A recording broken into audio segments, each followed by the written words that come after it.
Hello, my fellow comic book collectors. This is going to be a small unboxing plus a Sandman review. So I got this one comic in the mail, and it's a good one. I figure I should do the unboxing with the review. So I'm gonna kind of open it up and kind of talk about Sandman and what my thoughts are on the Netflix series for Sandman. Um, so first of all, I would have to say overall, I enjoyed the series. Um, Overall, okay. So that's my review right there. But there are some issues with it. So one of the issues that I have is it drags. It is a bit slow on parts, and then other parts I find has really good story. I really enjoy certain episodes over others, if that makes any sense. So episode 1, really enjoyed. Episode 2 was a bit slow.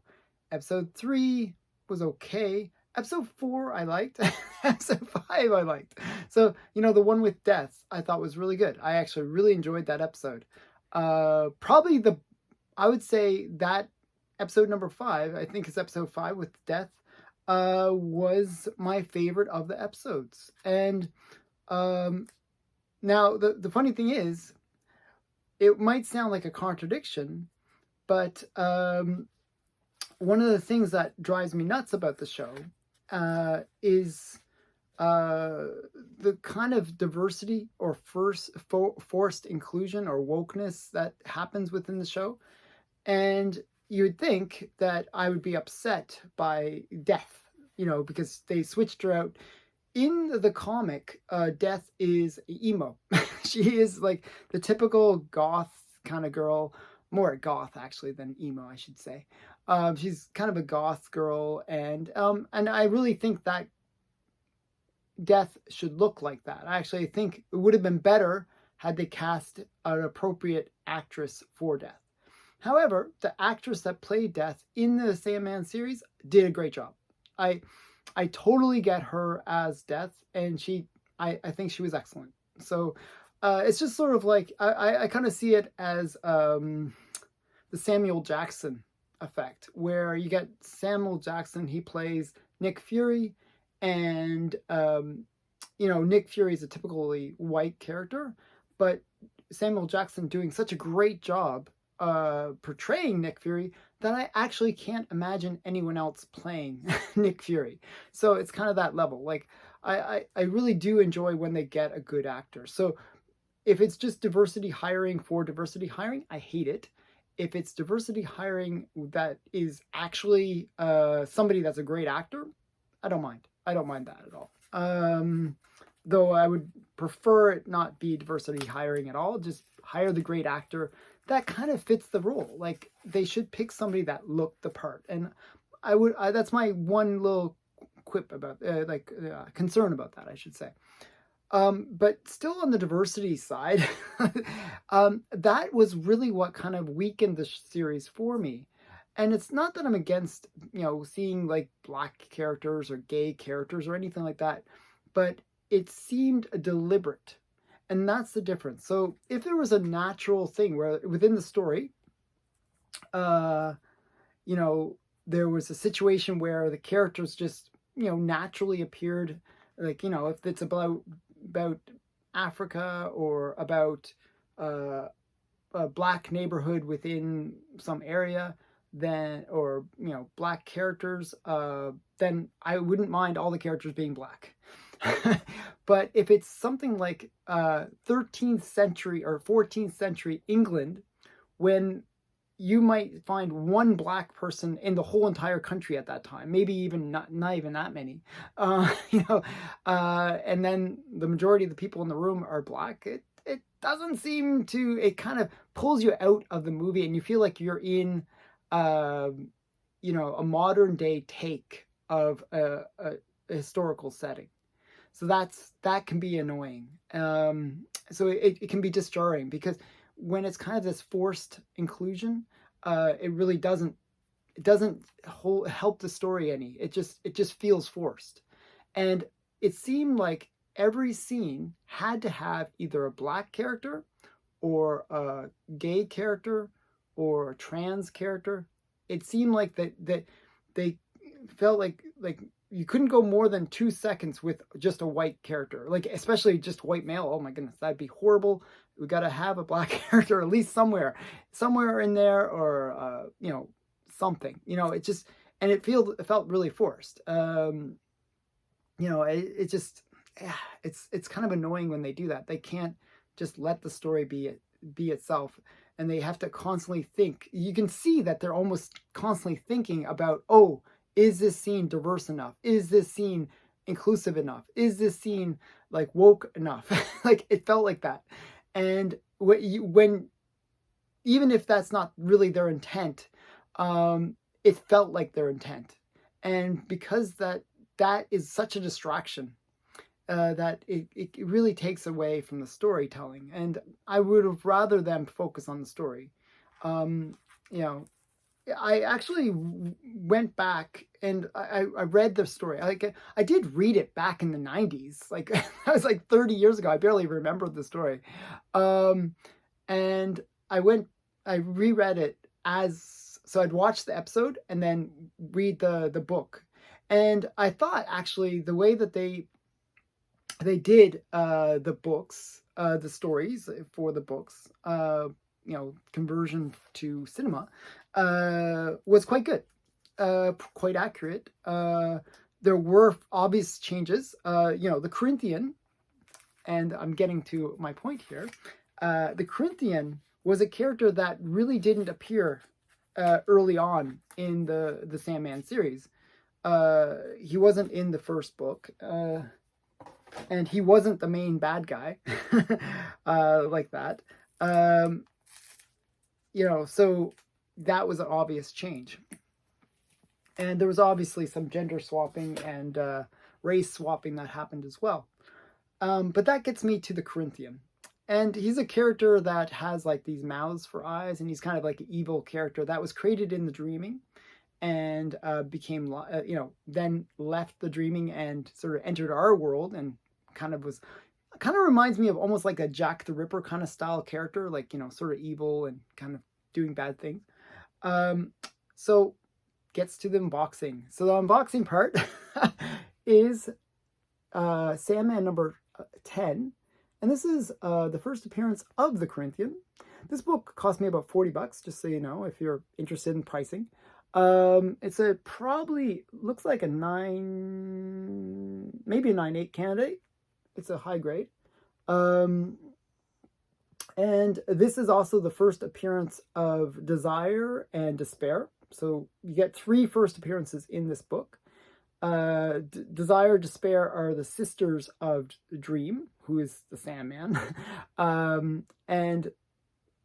they are kind of key characters to the story.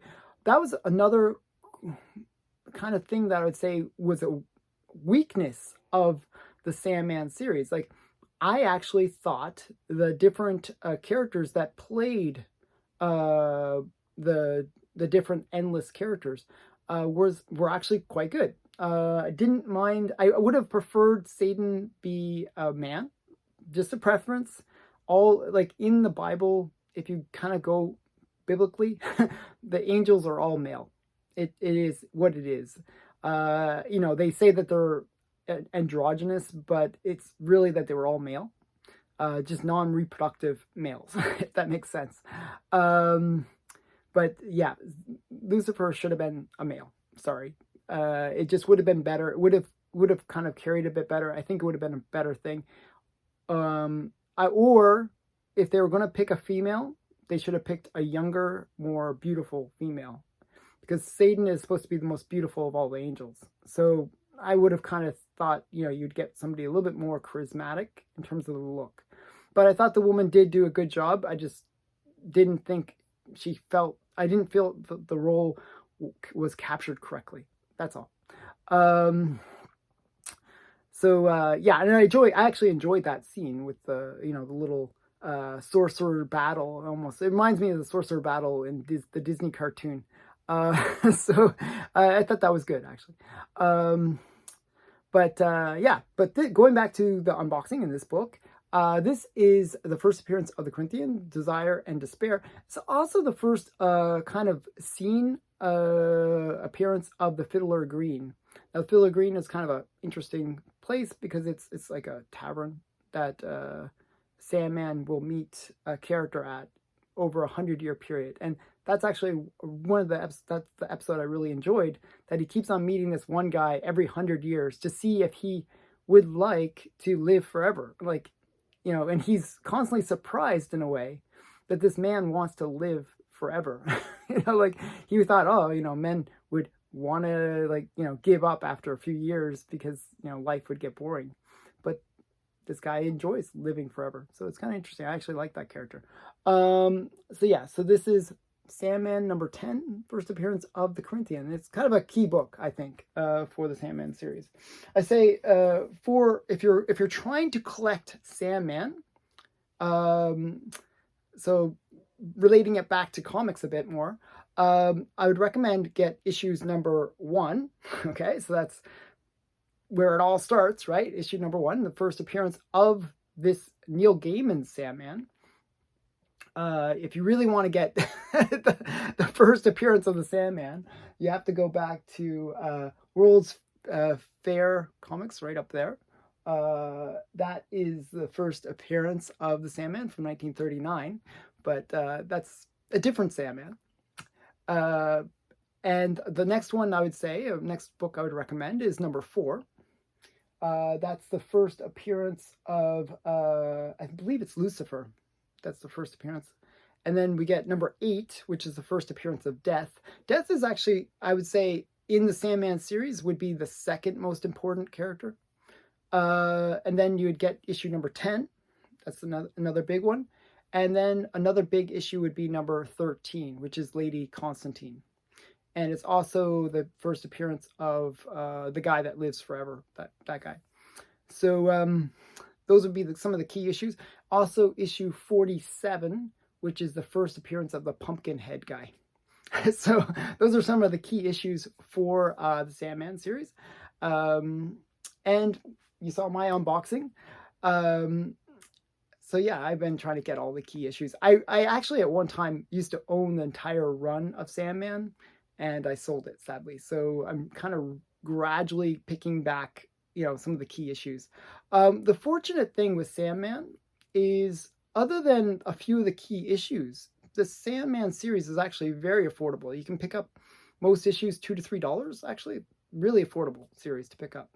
So I know this was kind of a weird review of the Sandman, but I hope you enjoyed it. I'd like to hear people's feedback, especially I know there's a lot of non-white people that watch my channel, and I'd like to hear your opinion because, for me, I find it disturbing when I see traditionally white characters played by non-white people. And I don't say that because they have to be white. Not that. It's not that at all. It'd be sort of like if you saw certain traditional Asian or traditional black characters being portrayed by something other than that. Is that annoying to you? Because it just doesn't seem real. It doesn't. It feels like it's a miscasting. Is my point. So I kind of wonder about how you feel. Like maybe seeing that representation makes you feel like, oh, I'm part of the story too. So I'm just curious. It's not like I'm open to criticism, or I'm open to people discussing these things. I always think it's always a good idea to have an open dialogue instead of, being closed-minded. And I think one of the things that always shocks me is, instead of people responding to what I say in legitimate, you're wrong because X, Y, Z, they just say, oh, you're evil, you're whatever, they just dismiss you based on insults or based on just non-arguments. And I don't get that. I prefer, if I'm wrong, I really don't mind being wrong. I did a whole video explaining why half the time in life I'm wrong.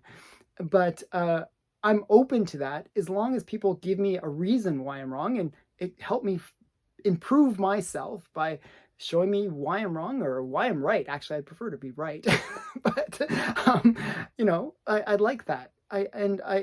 So don't unsubscribe to me just because you don't agree with me on one point. It's silly. Um, you know, uh, Subscribe to my channel. I want this channel to grow. I want the community to grow. Um, so just a thought. I just want to hear people's opinions. So please, in the comments below, give me your opinion. I'd like to hear what did you think of the show? What did you think of all the way it was filmed? Everything. Okay, the cinematography, in my opinion, was great. It was amazing looking. Thought the acting was great. But I want to hear people's opinions on it. So please leave a comment below, subscribe, and all that stuff. And thanks for watching. Bye for now.